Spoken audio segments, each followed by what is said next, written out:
சுவாமி. அவனையும் அடிமையாக உடைமையாக கொண்ட நாதன் இவனோ, அவனே சுவாமிநாதன். சுவாமியையே அடிமை கொண்ட ஒரு நாதன் இருக்க முடியுமா?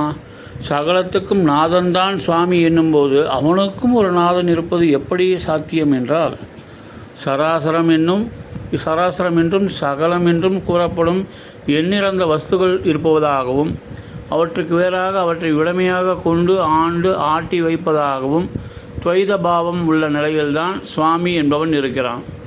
அந்த சகல சராசரத்தையும் அவற்றின் நாதனான சுவாமியையுமே உள்ளடக்கி உட்கொண்டு இருக்கும் ஒரு நிலையும் உண்டு. அத்வைத ஞானமான அந்த உச்சநிலைதான் சத்திய சத்தியம். அந்த சத்திய சத்தியத்துக்கு நமது அறிவுக்கு புரியும் வகையில் எவன் உருவகமாக இருக்கிறானோ அவனே சுவாமிக்கும் நாதனான சுவாமிநாதன். சுவாமியையும் உள்ளடக்கியவன்.